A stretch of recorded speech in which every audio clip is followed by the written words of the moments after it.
province. After I kinda straighten my tie, she has to borrow my comb. One kiss, then I continue again, walking my...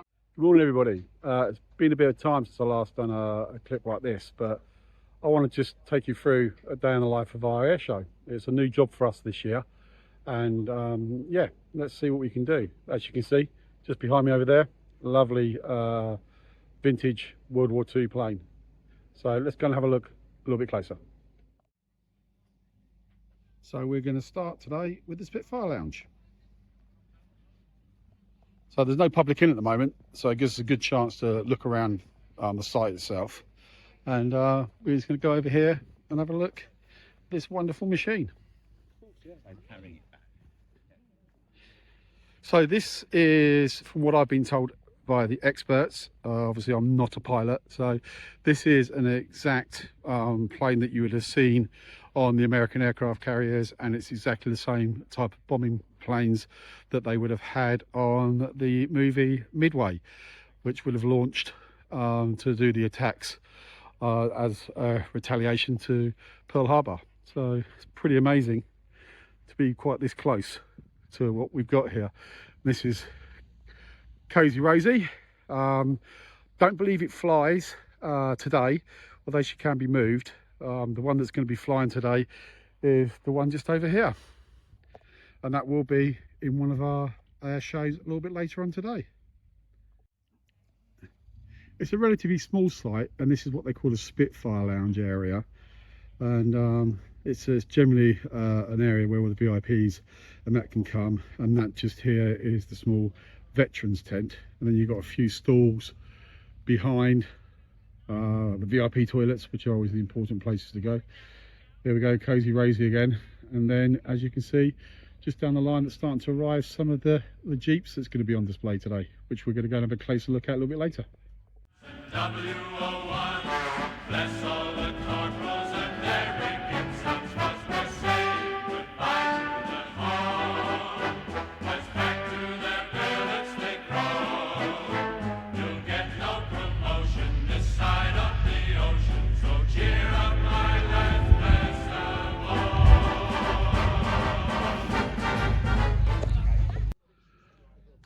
Hi guys, I've got a bit of a special thing here right this way as well. I'm going to introduce you to a gentleman called Dave, and his equipment that he's got, being clean now. He's got a really, all I can say is an amazing Jeep. So let's have a quick word with Dave, shall we? Hi Dave, could you just tell us a little bit about yourself, how long you've had this wonderful Jeep, and take us around your Jeep for a while? Yeah, my name's Dave. I've owned the Jeep since 2006. It was a bit of a basket case when I bought it. Restored it over a period of about 2 years.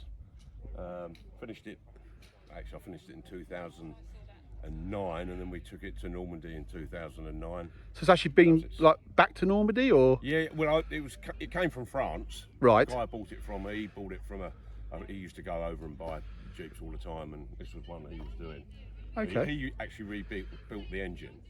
Wow. Because he was going to keep it for himself, but then I talked him into selling it, and I finished the rest off. If you don't mind me asking a very awkward question, how much have you spent on it so far? Do you know, I didn't add it all up, but I'm guessing the Jeep cost me £6,000 back in 2006. Right. As a basket case. Yeah. Probably spent another 8 on it, 8,000. Wow. Okay. And yeah, it's a 1944 Ford. You obviously get the Willys version and the Ford version. Brilliant. Still got 3 matching numbers, which is not unusual, but it's quite rare to have the 3 matching. Never been into a real rebuild factory after the war. Wow. So it's still got the original numbers on the data tags, the engine and the chassis all match. Can you show us around a little bit closer? Yeah. So obviously this is where your driver would sit. And are they always left-hand drive? Is that? Yeah, all the Jeeps are left-hand drive. All the Jeep are left-hand drive. Obviously, they came from the States and went into British service and other. There's quite a few of them here as well, which you can see in the foreground there. How many of you are actually here at the moment? I'm not too sure actually. Probably 15. about 15 Jeeps. I understand that you go around touring a lot of places to display. We go to Normandy every 5 years for the major anniversaries. We go to Haley Court and do the Somme area every year in September to do the Northern Liberation parades. Brilliant. So yeah, and we always drive over. We trailer it down to Normandy. Obviously, it's a long way to go, but we drive when we go to the Somme. We drive over. Okay. And if I had to ask you, what's the best bit that you like about your Jeep in particular? What bit would you point out? What's the thing that you're really proud of? Well, I'm just proud of the Jeep, really. I love driving it with the screen down. I think that's the only way to drive a Jeep. So the screen does go up? Yeah, the screen comes up. Like they've got one with the screen up there with a 30 caliber machine gun on it. Oh, right, okay. They fold down and yeah. Oh, well, Dave, thank you very much for letting us have a closer look. If you don't mind, I'll take a little bit of footage closer. Yeah. And then we'll go from there. Thank you.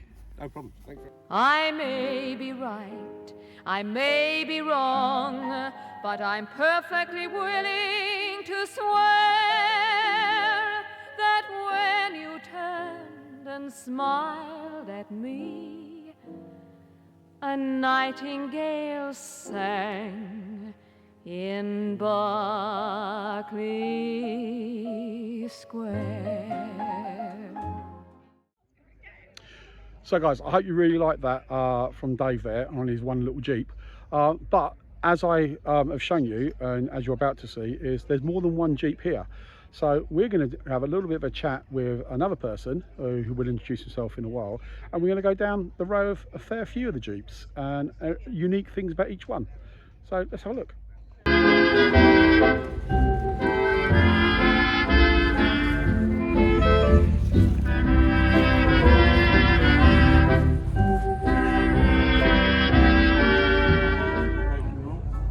Hi there, my name is Peter Birch. I've been fiddling around and owning Jeeps for hundreds of years, if not thousands. My first Jeep I bought, which was a 42 Ford Jeep in 1979. Bought it out the Exchange and Mart, as you did in those days before the internet. £350 in bits. I still have that Jeep now. Is it still in bits though? No, it's been rebuilt a few times, and I took it.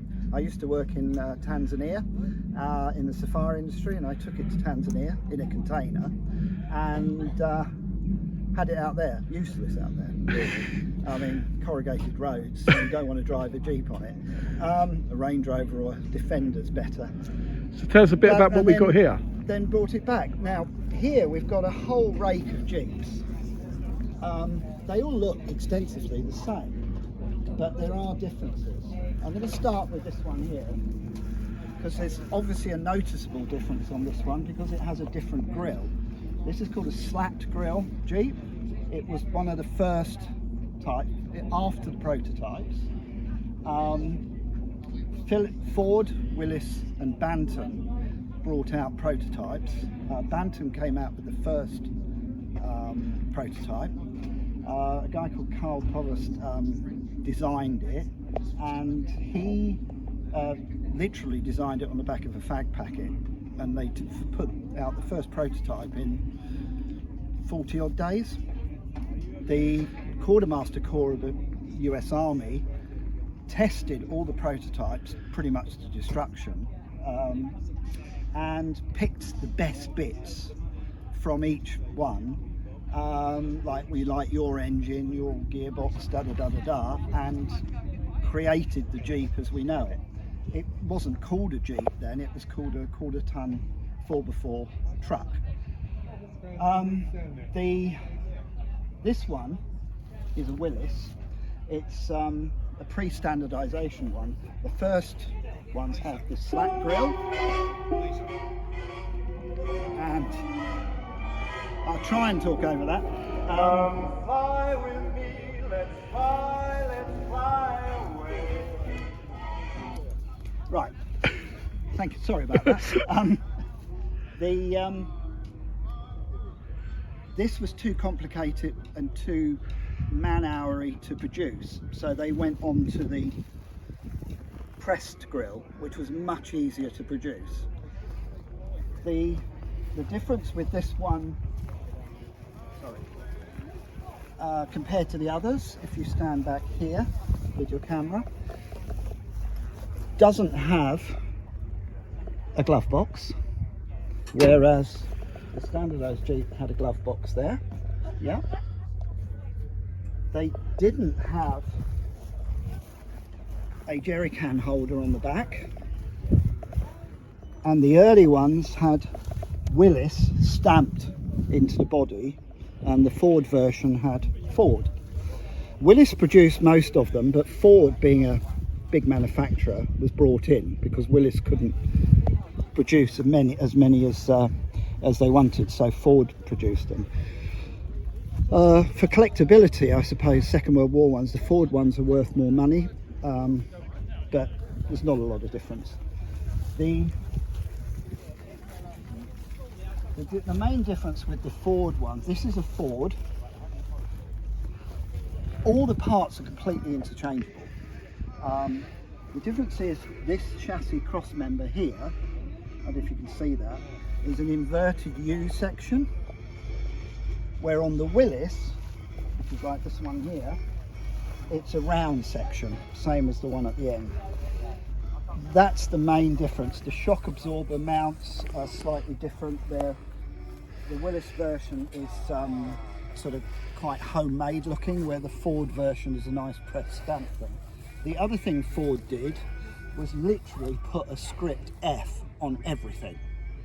So as when they left the factory, they had a script F on every panel, including the gaskets and the nuts and bolts. Or the head of the bolts had a Ford script F on. I don't know if this one has any of that. They were normally stamped there. Everything had a Ford F on it. Okay.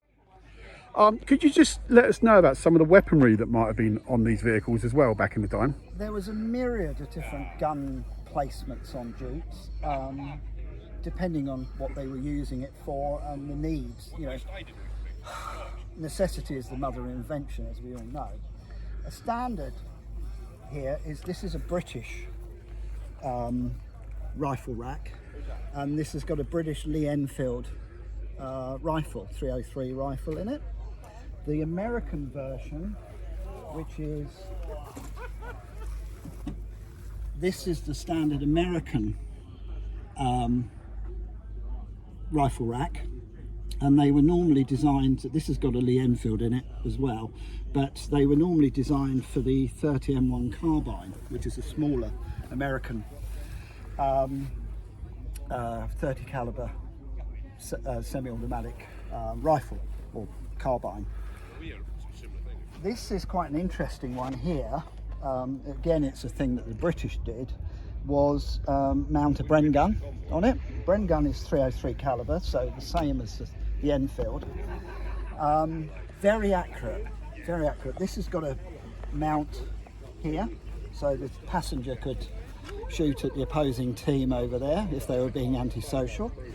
This also can be taken off and this bipod clipped down, so you can use it on the ground.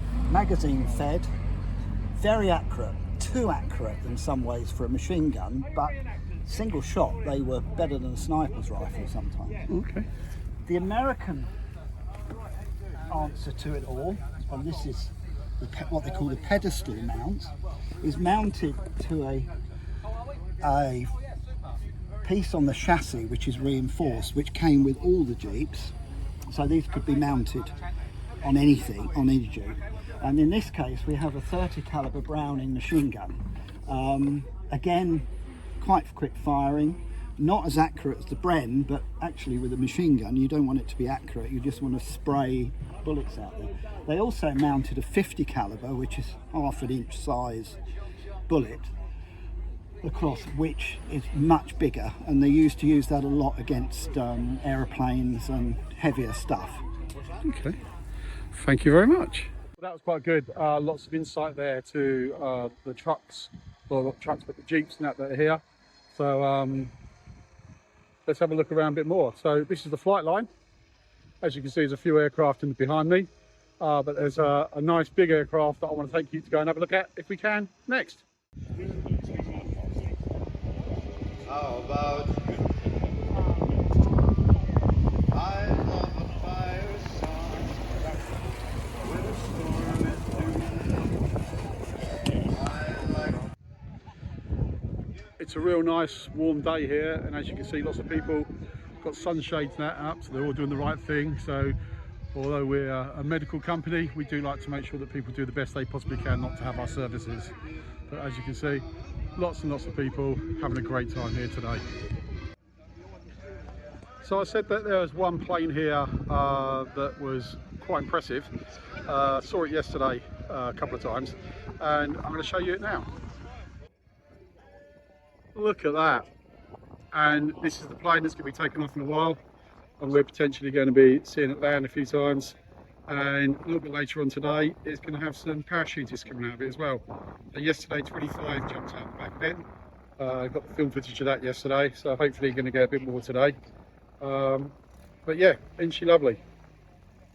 Went out and drafted a band and I've now got the a company particular jumps affection for when this he plays aircraft because reveille. I've flown over to the Netherlands and over to Normandy a number of times over the years. A toot-a-toot-a-toot, blows it into the bar. In boogie rhythm, he can't go a note unless the bass and guitar is playing with him. He makes a company jump when he plays reveille. He's the boogie-woogie bugle boy of Company B. He was a boogie-woogie bugle boy of Company B. And when he plays boogie-woogie bugle, he was busy as a bzz bee. And when he plays, he makes the company jump A to the bar. He's a boogie-woogie bugle boy of Company B. Do-do-do-do-da-da, do-da-da, do-do, he blows it A to the bar. He can't blow a note if the bass and guitar isn't with him. And the company jumps when he plays reveille. He's a boogie-woogie bugle boy. He makes the company jump when he plays reveille. He's a boogie. So another thing that they've got here, as well as the planes, is actually vintage vehicles. And let's go through. As you can see, there's a whole load of them. So let's go and have a look. There'll be bluebirds over the white cliffs of Dover tomorrow. Just you wait and see. There'll be love and laughter and peace ever after. When the lights go on again all over the world, and the ships will sail again all over the world, then we'll have time for things like wedding rings, and 3 hearts will sing when the lights go on again all over the world.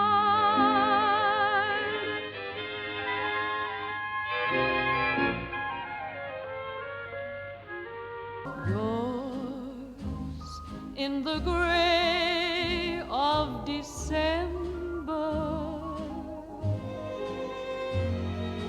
here or on far distant shores.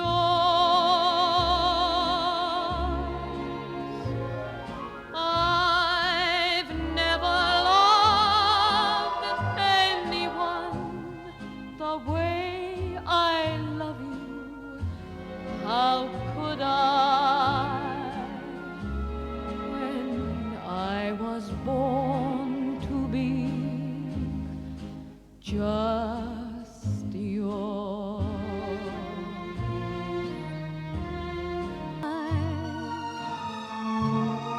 No matter what the future brings as time goes by.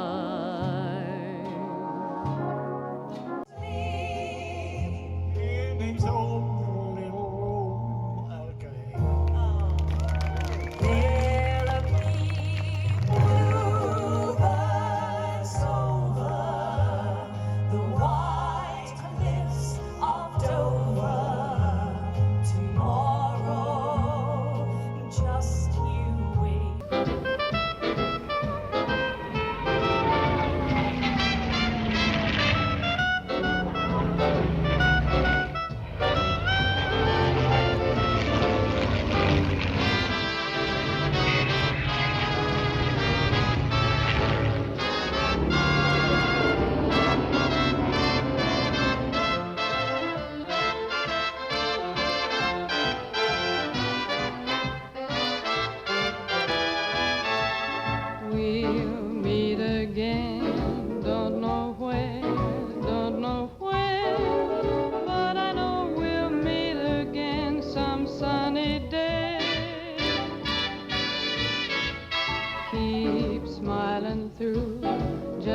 take you